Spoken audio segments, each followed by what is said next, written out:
The crisp autumn air carried the scent of fallen leaves as 15-year-old Jake made his way down the quiet street. His hands were shoved deep into the pockets of his worn-out hoodie, his breath visible in the chilly afternoon. He wasn't in the mood for raking leaves, especially not for free, but his mother had insisted. "She's an old woman, Jake. She can't do it herself," she had said that morning, handing him the rusty rake from the garage. "Be kind, it won't kill you." Jake sighed as he approached the small weathered house at the end of the block. He had seen the woman a few times. Mrs. Wetherby, his mum had called her.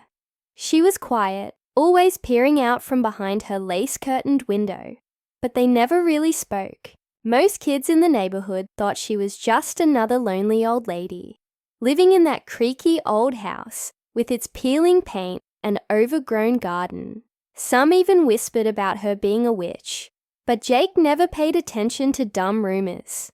Still, the yard was a disaster, leaves piled high, covering the ground like a golden brown blanket. He sighed again, picked up the rake, and got to work. At first, the job was as boring as he expected. The wind kept undoing his progress, scattering leaves back onto the walkway. But after a few minutes, he heard the front door creak open. He turned and saw her, Mrs. Wetherby. She was thin, wrapped in an oversized wool cardigan, her white hair pinned back neatly. Her eyes, though sunken with age, held a sharpness that surprised him. She didn't say anything at first, just watched him with a small, almost amused smile. "Nobody rakes leaves anymore," she finally said. Her voice was soft, but carried the weight of years. Jake shrugged. "Guess I'm old-fashioned," she chuckled. "Or your mother made you." Jake grinned.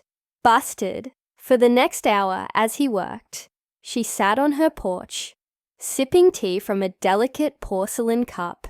Occasionally, she would share little bits of her life, nothing too personal, just fragments of stories from a time long before Jake was born. She talked about how the neighborhood used to be, how kids once played in the streets until the streetlights flickered on. "You remind me of someone," she said at one point, staring off into the distance. Jake paused, resting his hands on the rake. "Who?" She hesitated before shaking her head. "Just an old memory." From that day on, Jake made it a habit to stop by Mrs. Wetherby's house every few days, offering to rake her leaves, shovel her walkway when it snowed, or just sit on the porch and listen to her stories. She never had visitors, no children, no family that he knew of, so he figured she could use the company. But he never expected to enjoy it as much as he did. Over the months, she told him about her late husband, about the long-lost friends she once had, and about the dreams she never got to chase. She spoke with the kind of wisdom that only comes with age. And Jake found himself listening more intently than he ever did in school. One chilly afternoon, as he was about to leave, she stopped him with a question. "Do you believe in fate, Jake?" He frowned, like, "Everything happens for a reason." She nodded slowly. "Yes, that sometimes people come into your life exactly when they're meant to." Jake shrugged. "I don't know. I never really thought about it." Mrs. Wetherby gave him a knowing smile. "Maybe you should." Winter passed, then spring, and before he knew it, summer was in full swing. Jake spent less time at her house, caught up in his own teenage world of friends, video games, and summer plans. But he still made sure to check in on her whenever he could. Then, one day, she was gone. It happened so suddenly that it didn't feel real. His mom broke the news over breakfast, her voice softer than usual. "Mrs. Wetherby passed away in her sleep last night," she said, setting down her coffee cup. "They found her this morning." Jake stared at her, not fully processing the words. Just yesterday, he had been sitting on her porch, listening to another one of her stories. She had been fine. Tired, maybe, but fine. For days, he felt an emptiness. He couldn't explain. He found himself walking past her house, expecting to see her sitting on the porch with her tea. But the chair was empty, the curtains drawn. It felt wrong. Then a week later, something even stranger happened. A man in a suit showed up at Jake's door, holding a thick envelope.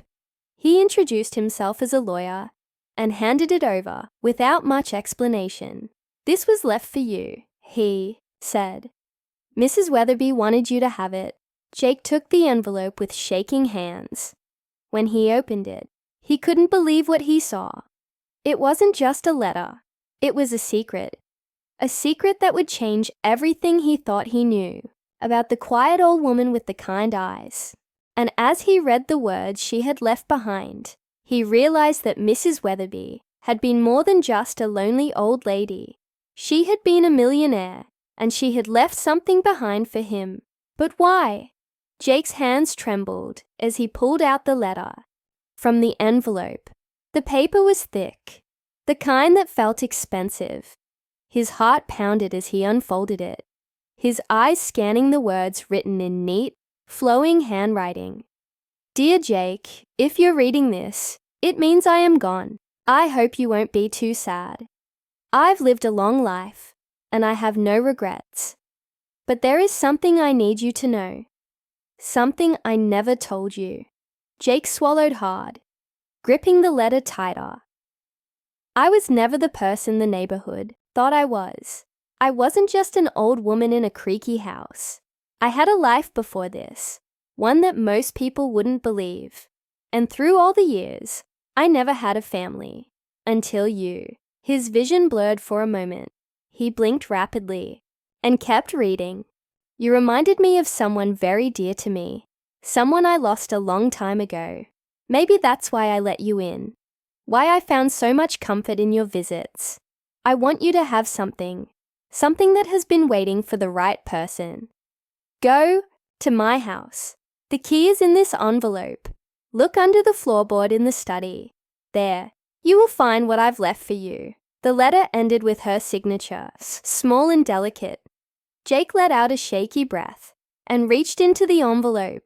Again, sure enough, a small brass key slid into his palm. He couldn't believe what he was reading. Mrs. Wetherby had never talked about money or hidden secrets. She had always just been her. A quiet, kind woman who told stories and drank tea. But now, suddenly, there was more, so much more. That evening, as the sun dipped below the rooftops, Jake stood in front of Mrs. Wetherby's house, gripping the key so tightly his knuckles turned white. The house looked different now, emptier, like it knew she was gone. Pushing open the front door, he stepped inside. The air was thick with silence, the smell of old books and faded perfume lingering in the air. He had never been inside before, only ever sitting on the porch. It felt strange, almost intrusive, but he reminded himself that she had asked him to come. The study was easy to find, a small room lined with bookshelves, a single desk in the corner. Jake hesitated before kneeling down, running his hands over the floorboards. His fingers brushed against a loose edge. His heart pounded as he pried it open. Inside was a small wooden box, covered in dust. He pulled it out carefully, setting it on the floor in front of him. His breath caught as he lifted the lid. Stacks of papers, old photographs, and money. A lot of money. Jake's mind reeled. His hands hovered over the crisp bills. But what really caught his attention were the photographs. He picked up one. It was black and white, creased from years of handling. A young woman stood in the center, her smile wide and full of life, and next to her, a little boy. Jake frowned. He had never seen these people before. He pulled out more photos, scanning them quickly. They all had the same boy in them, growing older in each picture, until one where he was in a military uniform, standing next to a woman who looked a lot like... Jake's stomach twisted. He grabbed the letter again, rereading Mrs. Wetherby's words. "You reminded me of someone very dear to me." The realization hit him like a punch to the gut. The boy in the photo, her son, grandson, looked just like him. He felt dizzy. His mind raced with questions. Who was this boy? What had happened to him? And why had Mrs. Wetherby never mentioned him? Jake reached for the papers beneath the photos, flipping through them. Old letters, handwritten notes, legal documents.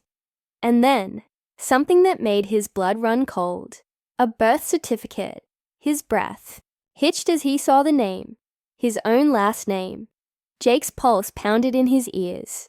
Was this a coincidence? Or was he somehow connected to her in a way he never knew? He stumbled back, his thoughts in chaos. The money, the hidden box, the resemblance. It wasn't just random. Mrs. Wetherby had known something, and she had kept it secret all this time. But why? And what was he supposed to do now? Jake sat frozen on the wooden floor of Mrs. Wetherby's study, his heart pounding so hard it echoed in his ears. He kept staring at the birth certificate, reading and rereading, his last name printed clearly on the old yellowed paper. It didn't make sense. How could this be possible? He flipped through the other papers, searching for answers. Some were letters, faded, delicate, written in the same neat handwriting as Mrs. Wetherby's letter to him. He skimmed through them, his hands shaking. "I tried to find him, but the trail went cold. If only I had known where they went. If only I had more time. I wonder if he still remembers me. If he wonders about the family he left behind." Jake's throat tightened. These weren't just random letters. They were about him, or at least his family.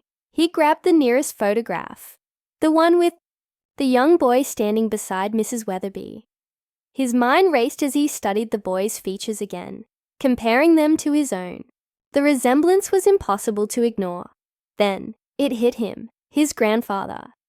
Jake barely knew anything about his dad's side of the family. His grandfather had left before his father was even born, disappearing from their lives without a trace. His dad never talked about it, and Jake had never asked. But now it all made sense. Mrs. Wetherby wasn't just a kind old lady he had helped. She was his great-grandmother. A wave of emotion crashed over him. Shock, confusion, sadness. She had been right there, just a few houses away, all this time, and neither of them had known. Or maybe she had. Maybe she had figured it out long before he had. Maybe that was why she had always watched him so closely. Why she had invited him to sit and listen to her stories. Why she had left everything to him, his, hands clenched into fists. Why hadn't she told him? Why had she kept this a secret until after she was gone? He looked back down at the money, more than he had ever seen in his life. But suddenly, it didn't matter. The real treasure wasn't the money. It was the truth. Jake took a deep breath, his mind spinning with a million thoughts. He needed to tell his parents. He needed to know the full story. But more than that, he needed to make sure Mrs. Wetherby's memory lived on. Not just as the quiet old woman in the creaky house, but as the strong, loving great-grandmother he had never realized he had. As he locked the house behind him and stepped onto the empty street, the autumn air felt different. The wind carried the scent of fallen leaves, just like the day he had first raked her yard. He closed his eyes for a moment, hearing her voice in his head. "Do you believe in fate, Jake?" He smiled sadly. Maybe he hadn't before, but now he wasn't so sure.